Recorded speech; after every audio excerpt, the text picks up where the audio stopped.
부동산 브리핑입니다. 1인 가구 비중이 전체 가구의 30%를 넘어섰습니다. 1인 가구를 기준으로 10가구 중 8가구는 연소득이 3천만 원을 넘지 않고 10가구 중 4가구는 월세를 사는 것으로 나타났습니다. 서울시가 사대문안 높이 규제에 대한 세부 기준안을 마련하고 내부 의견 수렴에 들어갔습니다. 사대문안은 경복궁 등 문화재와 북악산, 남산 등 이 내사산의 경관을 고려해서 어느 곳보다 강력한 높이 규제가 적용되고 있습니다. 정부가 공공임대 11만 4천 호를 푸는 대규모 공급 대책을 내놓았지만 주택 수요자들은 오히려 아파트 경매 시장으로 더 몰리고 있습니다. 이 주택 수요자들이 원하는 것은 내 집인데 정부가 임대주택만 잔뜩 공급하겠다고 하자 무리를 해서라도 기존 아파트를 사는 게 낫다고 판단한 것으로 보이고 있습니다.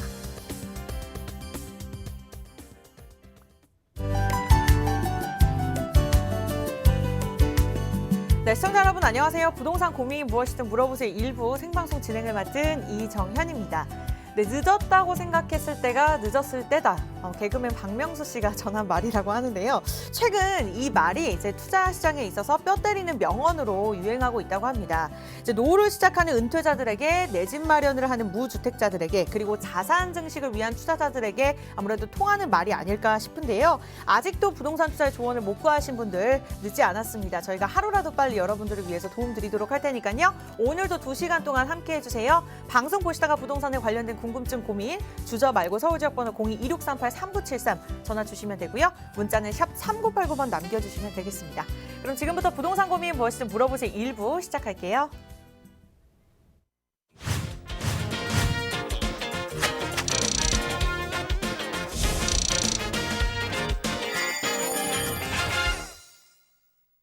네, 고수에게는 확신을 주고 또 초보 투자자들에게는 개념을 심어주는 오늘 아주 꼼꼼한 전문가님 모셔보도록 하겠습니다. 국제투자연구소의 엄태욱 소장님과 함께 할게요. 어서 오세요.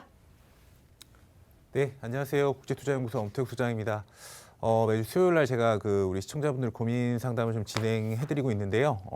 이제 올해도 거의 다 이제 마무리를 하는 그런 시기인 것 같습니다.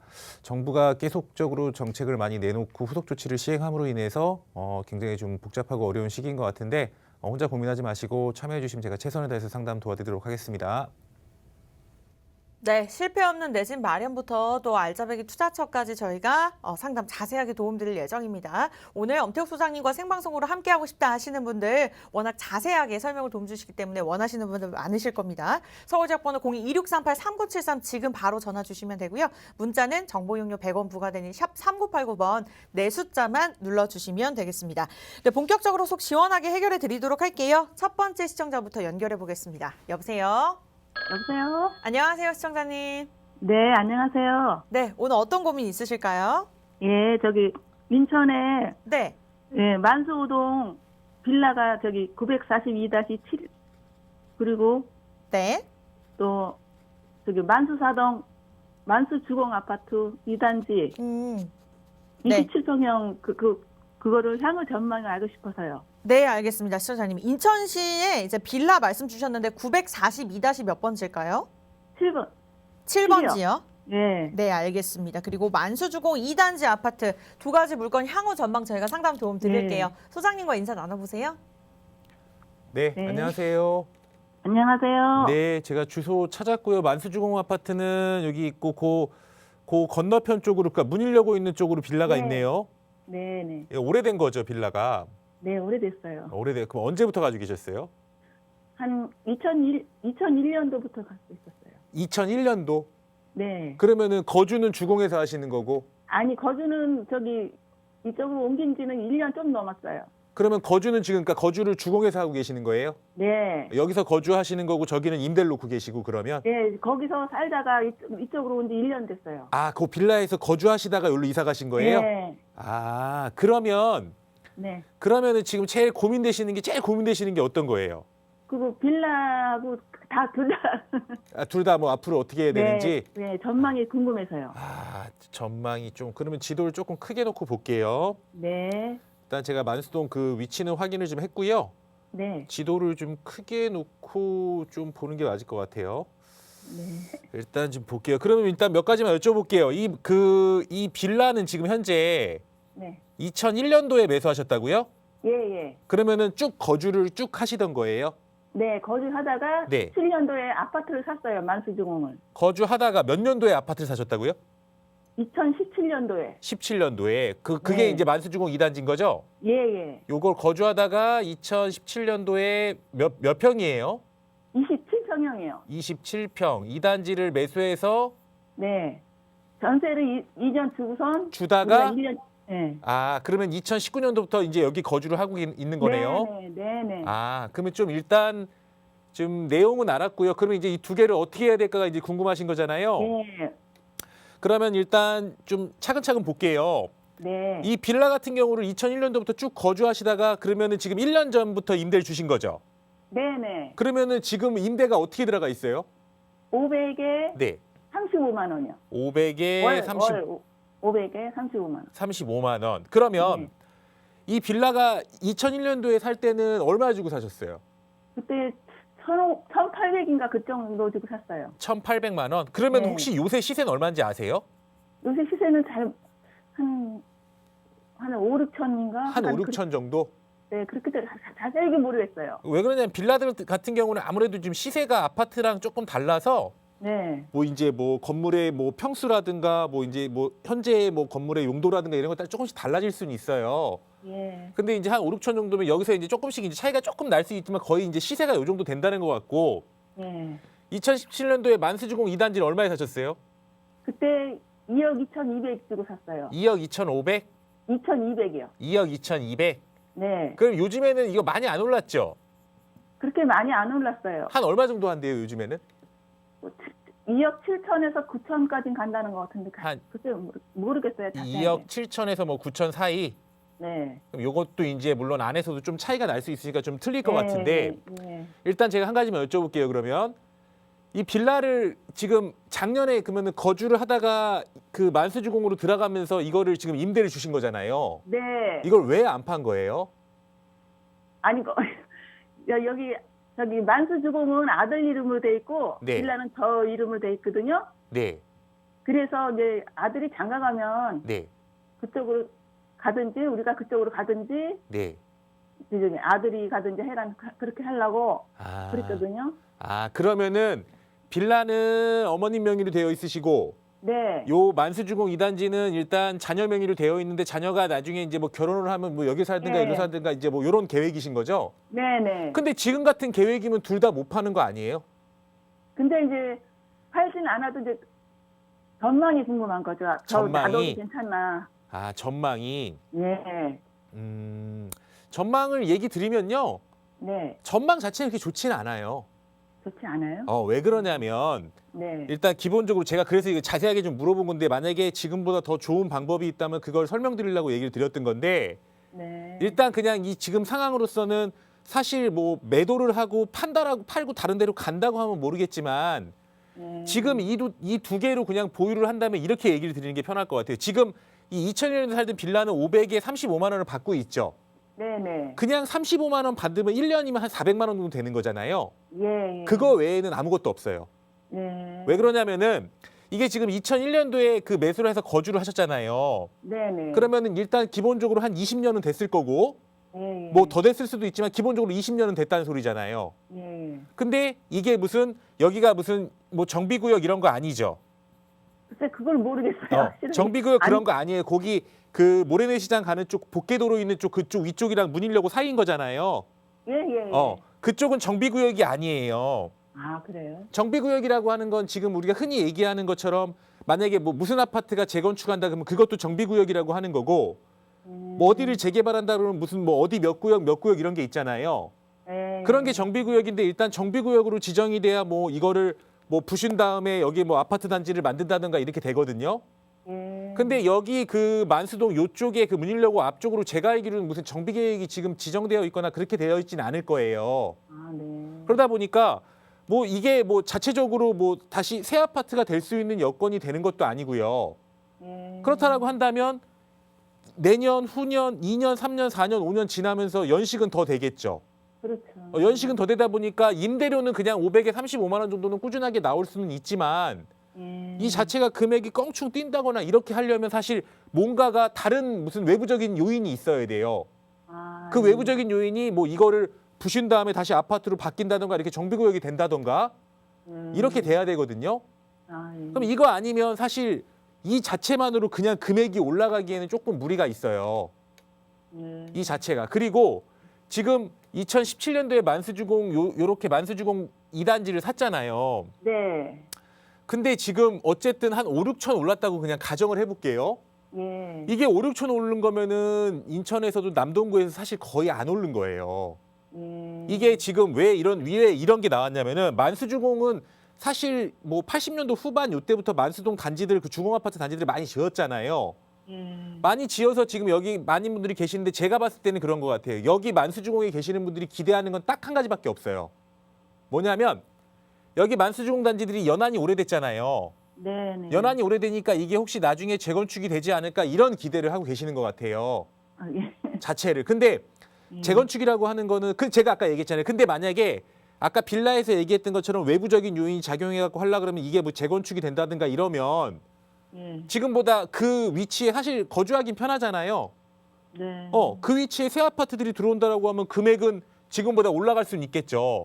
근데 그렇게 되는 과정까지가 사실 굉장히 오랜 시간이 걸릴 거예요. 특히나 만수주공 거기 뭐 저층짜리 단지들 몇 개 있고 나머지는 막 중층 단지들이잖아요. 그러다 보니까 재건축을 하게 된다라고 하면 금액이 올라갈 수 있는 요인은 조금 있긴 하지만 그런 시간이 너무 오래 걸릴 것 같다는 소리거든요. 이게 지금 금액이 제가 얘기 드릴게요. 2억 7천, 2억 9천 가는 것도 작년 연말부터 외부적인 요인이 들어와가지고 거기서 금액이 올라간 거예요. 어떤 게 왔었냐면 작년 이것도 아마 보시면은 올해 들어서 좀 오른 걸 거예요. 이 지금 금액이 지금 2억 2천에서 2억 7, 8천 간다 그랬잖아요. 이게 올해 들어서 정말 조금 오른 걸 거예요. 왜 그런 거냐면은 일단 큰 틀에서 인천이라는 지역이 원래 비규제 지역이었어요. 비규제라고 하는 거는 무슨 양도세 중과라든가 이런 규제가 없었다는 소리거든요. 그러다 보니까 작년 연말에 막 투자자들이 막 수원이며 뭐 수도권으로 막 많이 투자를 하러 다녔어요. 투자를 하러 다니면서 어디에 많이 들어갔냐면 여기 시청역 있는 데 있죠. 네. 남동구에서 여기 시청역 있는 인근에 있는 여기 예전에 9월 주공, 간석 주공 재건축한 아파트들. 그 다음에 들어간 곳이 여기 터미널 앞쪽에 아시아 선수촌. 그 다음에 들어간 곳이 여기 서창지구. 그 다음에 들어간 곳이 여기 남동구 논현동 있죠. 논현택지. 요런 곳들로 투자자들이 뭔가의 뭐 월판선이다, GTX다 이런 호재들을 가지고 있는 지역들을 외부 투자자들이 들어가 버렸거든요. 그러다 보니까 제가 지금 말한 요런 쪽들의 금액이 올라가기 시작했어요. 금액이 올라가면서 기존에 있는 남동구에 있는 만수주공이라든가 기존 구축 아파트들 있잖아요. 이런 것들이 금액을 쫓아가려고 조금씩 갭 메워기를 해가야 되는 그런 순간이었는데 이게 6월 17일 날 규제 지역으로 묶여버린 거예요. 6월 17일 날 규제 지역으로 묶이면서 이 남동구가 어떻게 보면은 이렇게 좀 많이 오른 것도 있지만 안 오른 것도 있는데 여기가 투기 과열지구가 돼버린 거거든요. 그러니까 규제가 걸려버린 거예요. 그러다 보니까 양도세 규제도 있고 대출 규제도 있고 이러다 보니까 투자자들은 그래도 제가 얘기했던 요렇게 신규 위주나 무슨 개발 호재가 있거나 요런 것들로 들어가지 만수주공 쪽으로 들어가진 않아요. 자체적으로는. 그러다 보니까 금액이 올라가려는 찰나에 6월 달에 딱 막혀버린 거죠, 이게. 그래서 올라가다가 지금 조금 올라간 상황이 지금 정도의 금액이 돼버린 거예요. 자체가. 그러다 보면은 여기 만수주공 같은 데들은 사실 인천 분들은 살기 편하지만 외부 투자자들이 들어가기엔 사실 그렇게 매력도가 크진 않아요. 그러다 보니까 이런 데가 금액이 더 올라갔어야 만수주공도 금액이 올라가고 이렇게 올라갔는데 6월 17일 날 규제 지역으로 묶이면서 남동구가 더 센 투기 과열지구로 묶여버린 거예요. 그래서 금액이 올라가다 못 올라간 거거든요. 그러면 전망이 놓고 본다라고 하면 이 빌라는 제가 얘기했던 것처럼 지금 현재 시점에서 월세 받는 거 이외에는 특별하게 뭐 금액 자체가 올라갈 수 있는 힘이 없어요. 그냥 월세만 1년에 한 400만 원 정도 나오는 거. 근데 1,800만 원 주고 사고 내가 거주까지 하면서 지금 어떻게 보면은 월세 자체는 잘 나오는 거죠. 근데 빌라 자체적으로 금액이 많이 올라가기엔 조금 무리가 있고요. 이 만수주공 같은 경우도 사실 금액적으로 조금 더 올라갔었어요. 원래 맞는 건데 투기과열지구로 묶이면서 이제 못 올라간 경향이 좀 있거든요. 그럼 이것도 앞으로도 마찬가지란 소리예요. 지금 현재로서 지금 이 규제 지역이 아직 안 풀린 상황에서 근데 다시 투자자들이 조금씩 들어가는 걸로 보여요. 인천 쪽에. 그렇게 된다라고 하면 이런 지역들이 조금 더 올라가면 조금은 올라갈 수 있겠지만 항상 얘네들 다음이란 소리예요, 이게. 그러니까 그냥 거주를 하신다라고 하면 전망을 얘기 드린다 그러면 그냥 월세는 뭐 내가 매수한 금액 대비 월세는 잘 나오는 그냥 빌라인데 오래된 빌라인 거고 이 만수주공은 내가 거주하고 있지만 뭐 재건축을 뭐 연한은 됐다고 하지만 재건축은 조금 시간이 걸리는 아파트인 거고 그거 말고는 특별하게 뭐 굉장히 금액이 올라가거나 이런 힘은 좀 부족해요. 아, 예. 그래서 제가 처음에 이거를 왜 빌라를 안 팔고 가셨어요 물어본 게 뭐였냐면 예. 만약에 이런 상황이 아니었다라고 하면 사실 이걸 만약에 지금 상황에서 더 나중에 그러니까 집값이 올라가는 경우들 있잖아요. 네. 이렇게 하려고 그러면 이걸 사실 두 개 다 매도해야 돼요.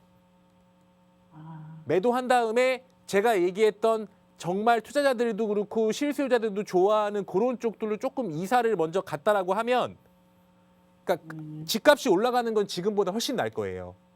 아, 예. 근데 지금 상황에서는 뭐 제가 봤을 때 쉽게 옮길 상황은 아닌 것 같으니까 네. 제가 알려둔 전망 그런 것들 가지고 좀 비교해 보셔야 되고요. 예. 만약에 이게 명의가 틀리다 그러셨잖아요, 지금. 네, 네. 명의가 틀리는데 이게 월세를 안 받아도 된다라고 가정을 하시면 예. 이 지금 빌라라도 매도한 다음에 빌라라도 조금 옮겨 놓으세요. 아, 왜 그러냐면 지금 팔면은 그러면 뭐 한 5, 6천만 원은 나온다는 소리잖아요. 네, 네. 요걸로 차라리 제가 얘기한 뭐 자금이 뭐 되실진 안 되실진 모르겠지만 조금 더 금액이 많이 올라갈 수 있는 뭐 아파트라든가 이런 걸로 좀 갈아타 놓는 게 수익적인 측면에서 좋을 거예요. 아, 예. 아시겠죠? 이거는 사실 월세 나오는 거 말고는 아무것도 없어요. 근데 저기 집이 비과세 저기 장기 보유 그거 받을 수 있나요? 장기 보유는 중과가 되면 장기 보유는 적용이 안 돼요. 근데 이게 지금 이게 지금 하나는 자녀 명이고 하나는 부모님 명이라면서요. 네, 근데 주소는 같이 있어갖고. 그렇게 되면 안 되고 세대를 별도로 구성할 수 있는 요건이 된다라고 하면 비과세가 되겠죠.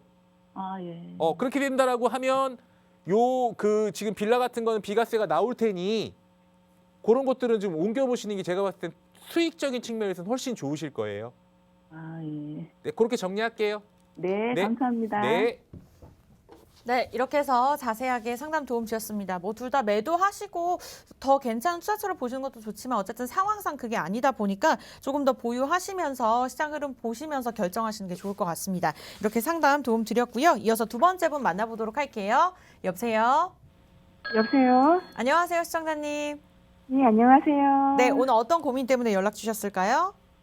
제가 작년에 가재 루탄에 있는 네. 삼성 내면 클라시스를 구입했는데 네, 네. 향후 전망이 어떤지 궁금해서요. 아, 삼성 레미안 하나요?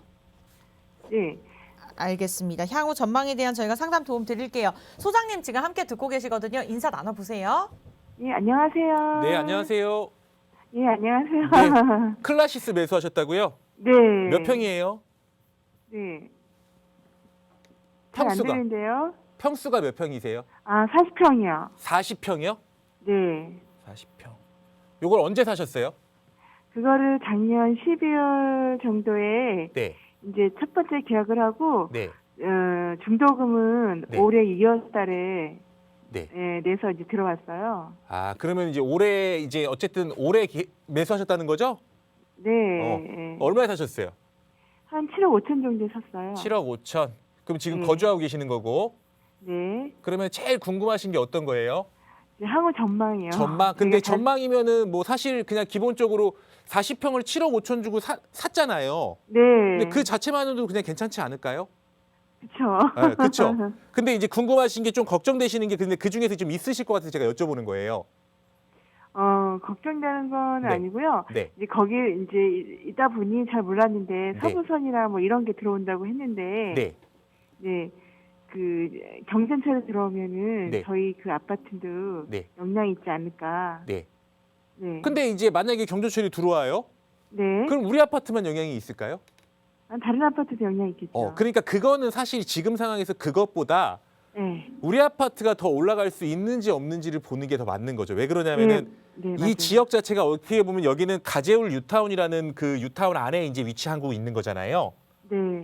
그리고 이제 제가 봤을 때 이런 거 가지고 계신 분들이 걱정하는 것들이 지금 이제 아직 매수한 지 오래 안 됐고 예. 그리고 또 평수도 크고 이러니까 조금 걱정하실 수도 있어요. 그리고 또 우리 클라시스가 여기 뭐 조금 이 안에서는 연식이 좀 된 거잖아요.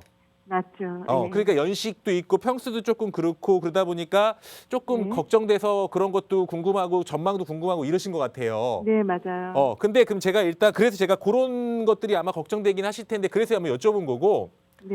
그럼 거주하시기에는 괜찮으시죠? 네, 아주 좋아요. 아주 좋으시고 그리고 뭐 집도 뭐 30평대보다 넓으실 거고요. 네. 제가 일단 지금 설명을 좀 드릴게요. 일단 기본적으로 네. 우리 아파트가 가재울 뉴타운이라고 하는 곳에 이제 안쪽에 위치를 하고 있어요.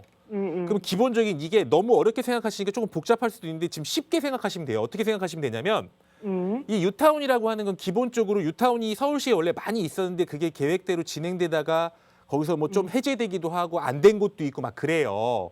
네. 근데 이제 기본적인 전제는 유타운이라고 하는 것은 뭐냐면 여기도 이제 아파트들이 많이 이제 짓고 막 입주들을 했잖아요. 네. 기본적으로 이렇게 주거단지를 만들면은 주거단지가 이렇게 하나 두 개 이렇게 있으면 아무래도 기반 시설 같은 것도 그렇고 도로 같은 것도 그렇고 여러 가지 부족한 게 좀 생기거든요. 네. 그러다 보니까 단지마다 원래는 이게 뭐 기부 체납이고 뭐 공원 부지고 뭐 학교 부지고 이런 것들을 내놓으면서 네. 거기 지역을 이렇게 굉장히 좋은 주거단지로 만드는 게 원래 유타운의 큰 목적이에요. 아, 네. 그러면은 일단 기본적으로 해제된 곳은 해제됐다라고 하더라도 가재울 유타운도 예. 아시겠지만 옆에 에코자이도 들어왔고 뭐 아이파크도 들어왔고 여기 파쿠비자이도 있고 뭐 여기 이편한 세상 레미안도 있고 막 이렇잖아요. 네, 네. 그러면 일단 기본적으로 단지수들이 큰 곳에 우리 아파트도 같이 이렇게 울타리를 치고 있는 거고요. 네. 그렇기 때문에 제가 아까 얘기했던 것처럼 여기 만약에 뭐 경전철이 지나간다라고 하면 네. 이런 아파트들도 영향을 받으면서 우리 가재울 뉴타운이 영향을 받는 거고 네. 물론 그 안에서의 등락 차이는 나올 수 있어요. 네. 그렇지만 어쨌든 가재울 뉴타운 안에 있는 예전에 만약에 남가자 여기 그 클라시스 혼자 있을 때와 네. 지금처럼 이렇게 아파트 단지들이 조성됐을 때와 많이 차이가 날 거 아니에요. 네, 네. 그러다 보니까 기본적으로 일단 뉴타운 내에 있다는 건 조금 좋은 효과고요. 네, 아, 감사해요. 그리고 여기 그 수색증산 뉴타운 있잖아요. 길 건너편에. 네. 여기 수색 뉴타운도 마찬가지예요. 여기 가재울보다 수색 뉴타운이 시작이 좀 늦었는데 네. 수색 뉴타운도 앞으로 마찬가지로 신규 아파트들이 계속적으로 들어올 거란 말이죠. 네. 그리고 여기 이제 뭐 여기 뭐 요쪽에 이제 뭐 증산 요쪽에 이제 개발 계획들도 좀 잡혀 있고 이런데 일단 기본적으로 그런 개발 계획들은 어차피 이 지역 전체를 가치를 상승시키는 거고 제가 봤을 땐 더 먼저 봐야 될 게 뭐냐면 네. 여기 수색 뉴타운도 있고 가재울 뉴타운이 점점 주거단지로서 이렇게 금액 그 지금보다 가치가 더 좋아질 수 있는 게 아직까지는 충분히 남아 있다고 보는 거고요. 네. 두 번째 일단 그래서 유타운 내에 있다는 게 우리 아파트의 장점이라고 볼 수가 있는 거고 네. 두 번째는 일단 이게 40평대인데 예. 일단 기본적으로 지금 많이 올랐죠 금액. 금액이 많이 올랐어요. 많이 올랐죠 지금 짧은 시간 안에. 네, 짧은 시간 안에. 많이 올랐어요. 그 이유는 뭐였냐면 일단 기본적으로 전체적으로 부동산 가격이 상승한 것도 있었던 건 사실이에요. 네. 그렇지만 일단 기본적으로 우리 아파트가 이 안에서 연식도 있고 모두 있다고 하더라도 네. 금액적으로 너무 금액이 낮았던 거죠. 그쵸. 왜 그랬냐면 옆에 이 에코자이나 센트럴파크, 요 아이파크 같은 아파트 30평대도 금액이 안 되잖아요, 지금.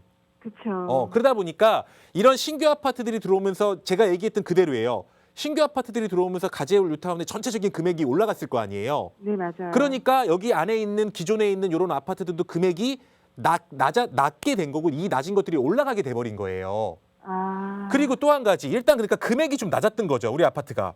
네네. 그리고 또 하나 세 번째 앞으로의 이게 좀 가장 큰 전망이라고 좀 놓고 볼 수가 있는데 뭐냐면 네. 많은 분들이 예전에 한 10년 뭐 한 15년 정도 전에 가면요 한 13년 14년 정도 전에 가면 사실 요즘에는 20평대가 이렇게 인기가 좋잖아요. 네. 근데 지금은 그러니까 예전에 한 13, 14년 전에는 20평대가 인기가 좋았을까요? 아니요, 인기 없었을 것 같아요. 인기가 없었죠 정말. 막 그런 얘기 들어보셨지. 예전에 24평은 네. 이렇게 개발 사업을 해도 24평 안 받으려고 막 좀 더 큰 거 사고 막 이랬단 말이에요. 아, 네네. 그러다 보니까 예전에는 이렇게 정비 사업을 해도 그렇고 아파트를 지어도 그렇고 뭘 위주로 졌을까요? 예전에는 중대형 위주로 지은 거예요. 아. 그러다 보니까 지금 수도권에도 그렇고 용인도 그렇고 이런 데 가면 대형 평형들이 많은 이유가 네. 사람들이 좋아하는 거를 지어줘야 되는데 아무래도 우리나라는 분양 시점에 공사 시점에 분양을 해버리잖아요. 네. 그러니까 이게 약간의 시차가 나와요. 예. 근데 중요한 건 뭐냐면 많이 짓다 보니까 그게 많이 공급이 되면 그러면 그만큼 뭐가 줄었었을까요? 20평대가 없던 거죠. 네네. 근데 이제 이게 뭐 금융위기가 온 다음에 다시 부동산 경기가 상승기를 타면서 그때부터는 사람들이 뭘 좋아하기 시작했냐면 20평대를 좋아했던 거예요. 아, 14년도부터. 네. 그러면은 여기도 마찬가지로 뭐 정비 사업들을 하면서 조합에서 그러니까 조합이며 건설사들이면서 사람들이 좋아하는 걸 지어야 될 거 아니에요. 그쵸. 그러면은 요즘에는 뭐 아시다시피 소형 평형 위주의 단지들이 좀 많이 있고요. 네. 소형 평형들 위주로 많이 지어요.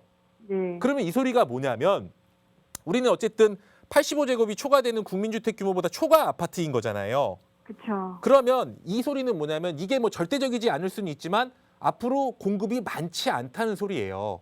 네. 지금 들어오는 아파트들도 마찬가지고. 네. 그러면 이게 무슨 소리냐면 어쨌든 이것 때문에 금액이 얘가 귀해져서 막 올라가진 않겠지만 점점 공급이 늘어나진 않는다는 소리거든요. 그쵸. 그러면 기존에 있는 아파트들의 만약에 대형 평형이 조금 뭐 금액적으로 낮고 이렇게 괜찮다라고 하면 네. 금액은 앞으로도 올라갈 수 있는 여지는 남아 있다는 소리죠. 네. 그리고 지금 40평대인데도 아마 제가 얘기했던 것처럼 옆에 에코자이나 이런 아파트들보다 금액이 좀 낮을 거예요. 네, 맞아요. 그러니까 제 생각으로는 그런 것들이 잘 맞아서 여기 안에 매수를 제가 봤을 때 시기적으로 잘 하셨고 아유, 감사합니다. 앞으로도 거주한다라도 전혀 문제가 없을 것 같고요. 네. 근데 제가 조금 다른 분들이 오해하실까 봐 얘기하는데 대형 평형이라고 무조건 좋진 않아요. 네. 그것도 이제 위치에 따라서 상황에 따라서 좀 틀린데 네. 여기 제가 그 위치나 이런 것들은 뭐 조금 전에 간단하게 설명드렸지만 이런 주거벨트 단지 안에 있고 네. 금액적으로 아직 낮고 여기가 주거단지로서의 앞으로 이제 가치가 상승할 수 있는 요인에 아까 얘기하셨던 거기에다가 무슨 경전철이 들어오고 교통 여건이 더 지금보다 좋아진다라고 하면 네. 그건 절대적으로 이 지역의 가치가 높아지는 거거든요. 네. 그러니까 제 생각으로는 뭐 아직 이제 거주한 지 1년도 안 되셨고 네. 근데 그때 잘 사셨고 1년도 안 되셨으니까 조금 거주를 하시면서 제가 봤을 땐 대응을 하셔도 괜찮을 것 같아요. 네. 고맙습니다. 물론 신규 아파트들이 더 좋긴 하지만 네. 무리 아파트도 내가 내 자금 사정에 맞춰서 매수를 잘 하신 거고 네. 그렇다라고 하면 조금 거주하시면서 어차피 비과세도 만들어야 되고 또 주택이 하나라고 하면 장기 보유도 내년부터는 거주할수록 좀 떨어지거든요. 많이 올라가거든요. 네. 그러니까 조금 거주하시면서 대응하세요. 네, 알겠습니다. 그렇게 정리할게요. 네, 시청자님 오늘 연락 잘 주신 것 같습니다. 일단 평수도 크고 시청자님께서 좀 우려하고 계시는 부분들이 몇 가지 있었지만 이제 주변에 가격을 상승시켜줄 뭐 대형주와 같은 이제 건물들이 있고 또 단지들이 있으니까 뉴타운에 있다는 거는 긍정적인 호재라고 보시면 될 것 같아요. 계속해서 거주하시다가 추가적으로 궁금한 점 있으시면 또 연락 주세요. 저희가 자세한 상담 도움 드리도록 하겠습니다. 네, 이어서 다음 분 만나보도록 할게요. 여보세요? 여보세요? 안녕하세요, 시청자님. 잘 네, 들리시죠? 안녕하세요. 네네네네. 네, 오늘 어느 지역 어떤 물건 고민 있으실까요? 아, 네, 제가, 여보세요? 네, 네, 제가요, 네, 강일동 네, 리버파크 33평을 가지고 있고요. 네, 그리고 구로동에 네. 신구로 현대 33평을 올 7월 달에 사서 이사를 했어요. 아, 네. 근데 저는, 그럼, 둘 다 가져가고 싶은 생각은 있는데요. 네, 네. 또 어떻게 할지 몰라서 어떤 걸 매도하고 어떤 걸 가져가고 또 강일동이 무슨 호재도 있다고 하니 그것도 좀 궁금하고요. 그래서요. 알겠습니다, 시청자님. 강일 리버파크랑 구로동 현대아파트 말씀 주셨어요. 예, 예. 어떤 물건을 매도해야 될지 아니면 보유를 해야 될지 저희가 상담 도움 드릴게요. 소장님과 네. 인사 나눠보세요. 네. 네, 안녕하세요. 네, 안녕하세요. 감사합니다. 네, 강일 리버파크 몇 단지라고요? 4단지요. 4단지. 네. 30평대일 거고 이거 보유 중이시고 네. 언제 구로를 매수하셨다고요? 올 7월 달에요. 7월 달에. 네. 7월 달에 여기 그 신구로 현대 네. 신구로 현대에 7월에 매수. 7월에 매수하시면서 입주하신 거예요? 네, 네. 매수 이사 딱 하면서? 들어갔어요. 예. 그러면 2020년 7월에 매수하고 입주를 한 거고요. 예. 그러면 지금 두 개를 보유 중이신데 네. 두 개를 다 가져가고 싶다. 아니, 그런 생각도 있는데 네. 어떻게 방향을 못 잡겠어요. 그러면 일단 어쨌든 이 신구로 현대가 뒤에 산 거잖아요. 네. 그러면 리버파크부터 볼게요. 이거 언제 사신 거예요? 분양받은 거예요. 분양받은 거예요. 예. 분양을 받아 그때 분양가가 얼마였어요? 3억 6, 7천 됐던 것 같아요. 한 3억 6, 7천. 네. 요즘에 얼마가요? 지금 뭐 10억 5천 말은 그렇다고 하대요. 10억에서 뭐 한 10억 5천. 네. 10억 5천. 그러면은 그 분양 받고 네. 거기서 거주를 계속 하시는 거예요? 6년 정도 하고 나왔어요. 6년 정도 하고 나가셨어요. 예. 근데 왜 여기에 있다가 신구로 현대로 가신 이유가 있을 거 아니에요? 직장 관계로요. 어떤 거요? 직업. 직장. 직장 문제 때문에 네. 가셨다는 거죠? 네네. 그러면 여기 지금 7월에 이거 몇 평이에요, 신구로 현대는? 33평? 33평? 네. 이거 얼마 주고 사셨어요? 5억 5천. 5억 따서 5천. 샀어요. 가격이 조금 올라가기 직전에 사신 것 같네. 예. 이렇게 돼 있는데 예. 사실 기본적으로 그래요. 기본적으로 그냥 그러니까 뭐 세금 이런 걸 고려하지 않고요. 그냥 얘기를 했을 때 하나를 가져가는 것보다 사실 두 개를 가져가는 게 괜찮아요. 예. 괜찮은데 네. 지금 우리 시청자분 상황은 사실 제가 봤을 때는 생각을 하면 안 되는 상황이에요. 왜 그러냐면 일단 기본적으로 제가 처음에 질문 주셨던 거 기억나는 것부터 몇 가지부터 얘기를 좀 할게요.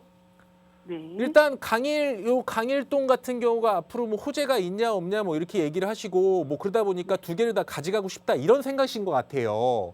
네, 그런 뭐 생각이 위치는 있어요. 뭐 직장이나 이런 거는 신구로 현대 쪽이 아무래도 뭐 다른 쪽 가기는 좀 더 편하니까 이쪽으로 이제 거주를 하신다는 것 같고 네. 여기 강일동 같은 경우에 사실 뭐 주변에 뭐 호재도 뭐 교통 호재들 같은 것들도 있고 지금보다 주변이 뭐 고덕이나 미사 쪽이 계속적으로 발전해 나가고 있는 이런 지역이기 때문에 사실 더 보유를 하고 계셔도 괜찮아요. 네. 근데 우리 시청자님은 뭐가 제일 문제냐면은 이건 제가 봤을 때는 선택의 여지가 없어요. 이거는 그냥 제가 얘기 드리는 대로 충분히 거의 그렇게 하셔야지 맞는 거예요. 왜 그러냐면 지금 이게 그럼 집이 두 개죠. 네. 이렇게 두 개인 거잖아요. 예. 이게 지금 강일동에 있는 단지 주택이 어떻게 보면은 전에 있던 거니까 종전주택이고요. 네. 종전주택이고 이 신구로 현대가 지금 현재 주택이고요. 네. 근데 이제 대한민국은 이제 주택을 사고 팔았을 때 보통 양도차익이라는 게 나오잖아요. 네. 양도차익이라는 게 나온다라고 하면 보통 한 세대에 그러니까 1세대 1주택만 비과세라는 걸 좀 해줘요. 네. 비과세. 그러면 지금 어쨌든 나는 직장 때문에 옮겼는데 아직 이 강일단지를 안 판 거잖아요. 네. 그래서 예전에는 이렇게 지금 종전주택하고 지금주택하고 있으면 지금주택 산 날로부터 뭐 3년 내에 종전주택을 팔면 비과세 혜택을 줬었어요. 예. 줬는데 그게 이제 3년에서 뭐 지금도 물론 3년짜리 있긴 한데 그거는 이제 지금 현재 주택이나 종전주택이 비규제 지역에 있어야 돼요. 예. 근데 지금은 어쨌든 다 규제 지역에 있는 거잖아요. 네네. 그러다 보니까 3년이었다가 2년으로 줄었다가 지금 현재는 1년으로 줄었어요. 이 비과세 네. 기간이. 예. 그러면 2020년 7월에 매수하신 거죠. 네. 그러면 이 기간이 언제까지냐면 2021년 7월까지 이 강일동에 있는 아파트를 매도를 해야 비과세 규정을 받고 그거보다 넘어가는 건 장기보유 특별공제를 받을 수가 있는 거예요. 예. 그럼 무슨 소리냐면은 1년 내에 팔아야 되고 여기에 한 가지 추가적으로 더 적이 되는 조건이 있는데 예. 1년 내 매도를 해야 되고 1년 내 전입까지 해야 돼요. 이해되세요? 네, 전이 들어갔는데. 그러니까 이제 전입 요건을 맞췄으니 네. 매도만 한다라고 하면 1년 안에 매도한다라고 하면 이 강일동 요 아파트를 9억까지는 비과세를 받을 것이고 네. 그 이상 9억이 초과되는 것들은 이제 장기 보유 특별공제 보유 기간, 거주 기간 따라서 받을 거란 말이에요. 네. 근데 그렇게 된다라고 하면 제가 봤을 때는 10억, 10억 5천 받아도 사실 내는 세금 부담이 크진 않거든요. 예. 근데 만약에 이거를 1년 내에 안 판다. 네. 1년 내에 안 팔고 두 개를 가져간다. 네. 그럼 명의를 어떻게 나는지 모르겠지만 앞으로 공시 가격이 계속 올라가면 종부세 대상자에 걸릴 수도 있고요. 예. 일단 첫 번째는 보유세 부담이 늘어나는 거예요. 네. 그리고 두 번째는 뭐냐면 보유세보다 더 큰 문제가 생기는 게 뭐냐면 이게 지금 양도세가 이걸 먼저 팔게 된다라고 하면 네. 그 강일동 걸 먼저 팔게 된다라고 하면 정말 정말 폭탄을 맞는 거예요. 예. 폭탄이 지금 9억까지 비과세라고 했잖아요. 네. 이게 지금 그러면 3억 6천에 3억 7천, 10억에서 10억 5천 지금 나간다 그러면 차익이 그냥 계산만 해도 네. 한 6억이 넘어가죠. 7억이 거의 다 네. 되잖아요. 예. 그러면 일단 5억 초과가 되면 네. 세율이 42%예요. 오, 예. 거기다가 내년 6월이 넘어가게 되면은 2주택자잖아요. 네. 그러면 여기에 20% 가산이에요. 아, 그러면 한 7억에서 한 60%를 내야 된다는 소리예요. 네. 세금으로. 네. 그렇게 된다는 소리거든요. 그러면 첫 번째 나올 수 있는 상황이 안 판다면은 만약에 나는 여기 신구로 현대에 살아야 되니 네. 강일동을 그 이후에 팔게 된다라고 하면 세금이 62%가 돼버릴 수 있다는 소리고요. 네. 만약에 두 개를 그냥 가져가다가 네. 여기 강일동께 차익이 크니까 신구로 현대를 팔아요. 네. 그러면 신구로 현대도 마찬가지로 차익에 따라서 20% 가산되는 건 맞고요. 거기에다가 신구로 현대 판 다음에 또 이 강일동을 2년 지난 다음에 또 팔아야 돼요. 아, 그러니까 만약에 1년 내에 이걸 안 팔게 된다라고 하면 네. 기간적인 부담, 세금적인 부담이 정말 많이 늘어나요. 네. 그러니까 제 생각으로는 뭐냐면 네. 물론 강일동 가져가고 신구로 현대를 가져가는 건 나쁘지 않아요. 지역적으로 아파트가 나쁘다는 소리가 아니에요. 네. 네. 근데 우리 시청자님이 지금 차액이 분양받아서 차액이 너무 크고 네. 그러다 보니 그리고 이제 나는 신구로 현대를 이미 샀잖아요. 네. 샀으니까 제 생각으로는 이 1년이 가기 전에 강일동 거를 매도를 하고 네. 차라리 신구로 현대 그러니까 이 자금으로 여기다 보태갖고 차라리 다른 걸로 갈아타는 게 더 낫지 않나 이런 생각이 들거든요. 아, 네. 그러니까 이거는 두 개 다 가져가는 문제가 아니고 세금 부담이 너무 커지기 때문에 우리 시청자님 이거 생각해 보세요. 62% 내야 된다니까요. 네. 그러면은 너무 많잖아요. 네. 그러니까 최대한 세금 받을 수 있는 걸 여기서 받아갖고 2021년 7월 내에 이걸 매도한 다음에 네. 기간에 맞춰서 신구로 현대를 또 제가 얘기한 것처럼 이렇게 그 일시적 2주택으로 갈아타는 전략 있잖아요. 네. 네. 여기서 판다라고 하면 여기서 자금이 나올 거 아니에요. 매도 자금이. 예, 예. 그럼 매도 자금과 지금 다시 신구로 현대 매도 자금 이런 거를 보태서 그 양도세 비과세 받는 기간 더해서 그때 또 맞춰서 넘어가면 되거든요. 네. 그러니까 제 생각으로는 이게 아깝다고 생각하는 게 아니고 절세라니까 그게 훨씬 더 좋은 효과인 거죠. 아, 예. 그러니까 이거는 결론 드리면 무조건 2021년 7월까지 그러니까 1년 내예요. 1년 내. 네. 1년 내에 강일동 걸 매도하시고 네. 신구로 현대랑 그 자금이랑 보태서 다시 일시적 2주택으로 이동하시는 게 맞는 것 같아요. 네. 이거는 그럼 강일동 거요. 네. 매도할 때요. 네. 그 계약일을 기준이야, 하면 잔금일을 기준. 잔금일이 기준이죠. 아, 왜 그러냐면은 매도할 취득일로부터 1년이니까 때요. 아, 취득일은 그러니까 취득한다라고 하는 거는 계약 시점으로 볼 수도 있지만 우리가 기본적으로 돈을 다 줘야 내게 되는 거잖아요. 네. 근데 보통 돈을 다 준다는 건 잔금 지급일일 거고요. 예, 예. 그러면 잔금 지급일이 취득일인 거죠. 그리고 선생님, 신구로 현대 네. 전망 좀 알 수 있을까요? 신구로 현대는 뭐 사실 네. 전망이 되게 좋지는 않아요. 왜 그러냐면 그러니까. 보세요. 네. 신구로 현대는 역세권에 위치를 하고 있긴 하지만 네. 주변이 여건이 너무 열악해요. 네. 여건이. 그리고 지금 2020년 7월에 34평을 5억 5천 주고 사셨다 그랬죠. 네. 이게 안 오른 걸까요? 못 오른 걸까요? 못 올랐죠. 에? 싸서 못 올랐죠. 그러니까 그거는 무슨 소리냐면은 그러니까 금액이 올라가기에는 조금 금액이 그러니까 낮았다는 소리예요. 네. 금액이 낮는다는 건 뭐냐면 그만큼 조금 기본적으로 선호도가 좀 떨어지는 거고 네. 투자로서는 조금 선호도가 떨어지는 거예요. 네. 그러다 보니까 조금 금액이 네. 낮고 이렇게 역세권을 이용하는 이런 실수요층들한테 인기가 많고 근데 시간이 지나면 네. 이제 뭐 또 재건축을 한다 그러면 조금 지금보다는 더 올라갈 수 있는 요인은 있겠죠. 역세권에 있으니까. 네. 근데 제 생각으로는 강일동을 매도하고 차라리 그 돈으로 빨리 이거 재건축하는 걸 기다릴 바에는 네. 조금 더 좋은 걸로 이사 가는 게 맞아요. 아. 네, 일단 그렇게 결론 드릴게요. 이거 꼭 매도하셔야 돼요. 네, 네, 네. 감사합니다. 네. 네, 시청자님 오늘 연락 잘 주셨습니다. 일단은 1년 내에 매도를 강일 리버파크 매도를 하면은 9억에 대한 비과세를 받을 수 있으니까 이 부분 참고하시기 바라겠고요. 보유하는 것보다는 어쨌든 절세하는 방향으로 가시는 게 훨씬 더 이득이실 것 같습니다. 추가적으로 추후에 궁금한 점 있으시면 언제든지 연락 주세요. 저희가 상담 도움 드리겠습니다. 이어서 다음 분 연결해 보도록 할게요. 여보세요? 여보세요. 안녕하세요, 시청자님. 네, 안녕하세요. 네, 오늘 어떤 고민 있으실까요? 네, 지금 거주하고 있는 곳이 남양주시 다산동 네, 부영 그린타운 5단지에 거주하고 있고요. 네, 그리고 애들 장애 문제 때문에 학교 교육 차원에서 서울에도 있지만 그 지방 경기도 양평 용두리라는 곳에 네, 장애인 학교가 있어서 그쪽 근처로 이주를 계획하고 있는데 네, 그 이주 계획하는 곳은 양평 용문역 앞에 있는 네, 밀레니엄 신규 아파트라는 데가 있는데 네. 요거를 전세로 해야 될지 아니면 매도를 해야 될지. 네, 알겠습니다. 다산동의 부영 그린타운 5단지에 지금 거주 중이신데 매도 네. 후에 아이들의 교육을 위해서 이제 양평군에 있는 이제 신규 아파트, 밀레니엄 신규 아파트 고려 중이라고 말씀 주셨어요. 네. 네, 지금 시기에 이주해도 괜찮을지 저희가 상담 도움 드릴게요. 소장님과 네. 인사 나눠보세요. 네. 네, 안녕하세요. 네, 안녕하세요. 네, 지금 그 부영 그린타운에 거주를 하시는데 네네. 용문역 앞으로 이사를 생각하고 계시는 거예요? 네네네. 이사를 생각하고 있으신데 제일 고민되는 건 어떤 거세요?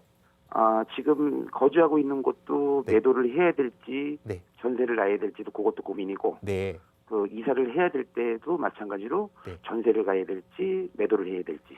매수를 해야 될지. 네네. 그러면 제가 한 가지만 여쭤볼게요. 네네. 지금 그 부영 그린타운은 그러면 네네. 나중에 들어가실 거예요? 네, 그럴 계획입니다. 나중에 언제 들어가실 거예요? 한 6년 정도 있다. 6년 정도? 네네. 6년 정도. 그러면 그 예. 부영타운 몇 단지라 그러셨죠? 예, 부영 그린타운 5단지. 5단지면 평수가 좀 큰 거 아니에요? 예, 그렇습니다. 몇 평이에요? 58평입니다. 58평. 네. 그러면 그럼 이사는 언제 가셔야 돼요? 그러니까 신규 신학기 입주하기 전에 2월 달 정도? 2월 달 정도? 네네. 그러면 제가 답변을 좀 드릴게요. 왜 제가 그 얘기를 지금 물어봤냐면 네네. 일단 58평이라는 것들이 조금 변수로 작용할 수가 있고요. 네네. 여기 용문역 지도가 한 번에 안 나오네. 요렇게 하고 할게요. 이렇게 하고 하면 될 것 같아요. 여기 그러면 부영 그린타운 같은 경우가 58평이요? 네네. 58평. 언제부터 거주하셨어요? 지금부터 13년 거주했습니다. 13년. 그럼 2007년도에 매수하신 거네요? 네네네. 7년도 얼마 주고 사셨어요? 5억 8천에 5억 8천. 네. 그러면 이 자체가 5억 8천이고 지금 2020년이잖아요. 네네. 지금 워낙 대형 평수라 아마 매수하신 다음에 지금 금액이 떨어졌다 다시 올랐을 거예요. 네네네. 지금 얼마 정도 가요? 지금 알기로는 한 7억 5천 정도로 알고 있습니다. 7억 5천 정도? 네네.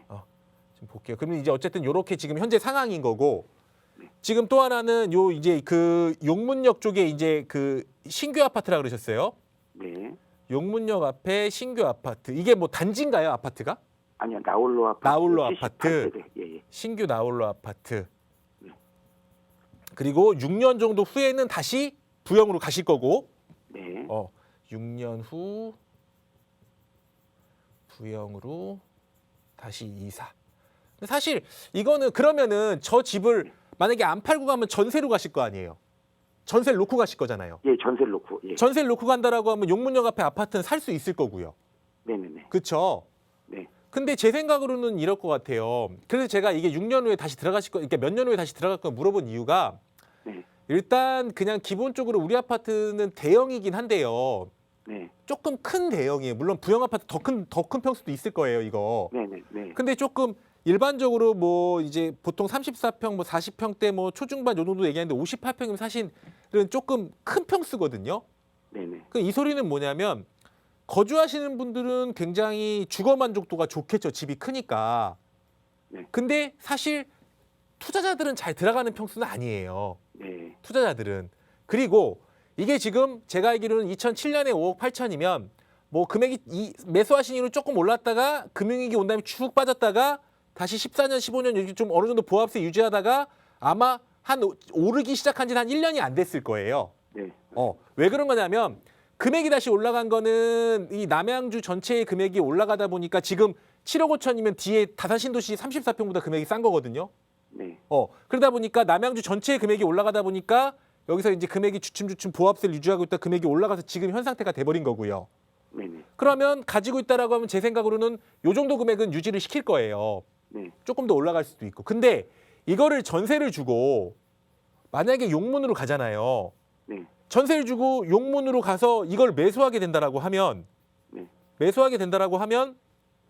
제 생각으로는 이 주택이 2주택이 되죠.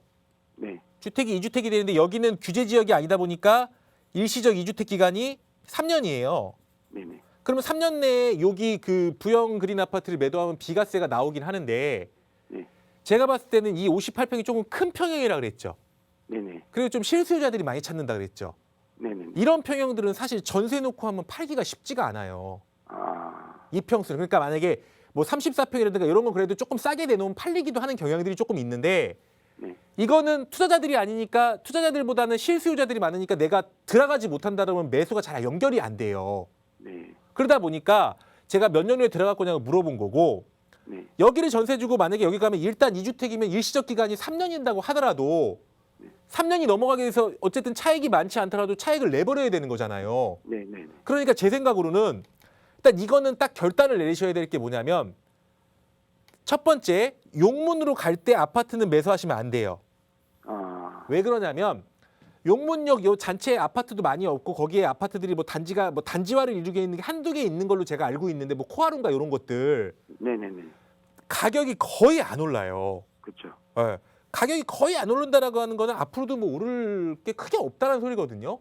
네. 그러면 괜히 이걸 샀다가 일시적 2주택 걸려서 3년 내에 저거 못 팔아버리면 물론 양평 걸 먼저 팔면 그럴 수도 되기도 하겠죠. 네네. 그렇지만 제 생각으로는 금액 자체가 올라가지 않는데 굳이 매수할 필요가 없다라는 거죠. 네. 자체는. 그래서 이거는 여기 전세를 주고 만약에 이쪽에 내가 전세를 갔다가 네. 6년 후에 다시 들어갈 때 전세금 빼주고 들어가면 되잖아요.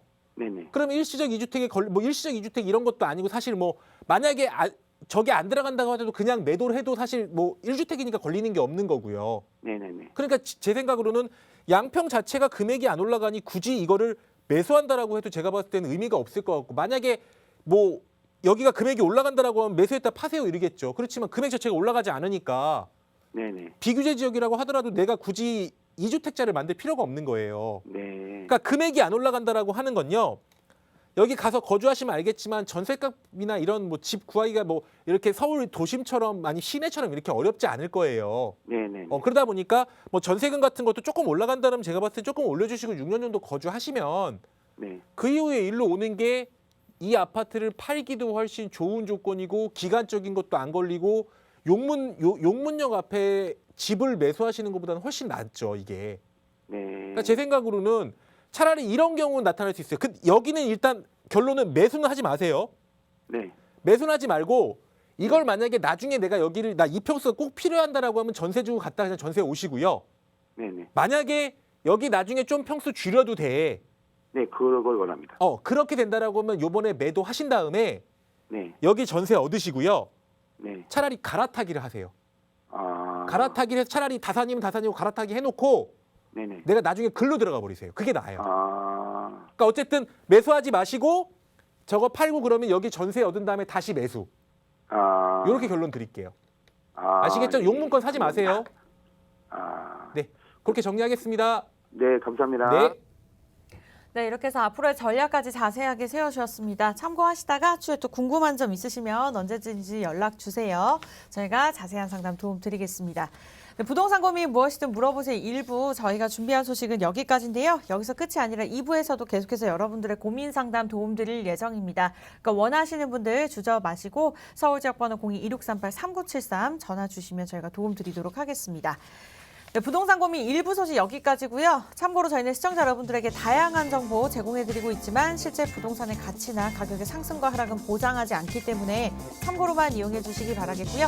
저희는 10분 뒤에 정확하게 돌아오도록 하겠습니다. 채널 고정해 주세요.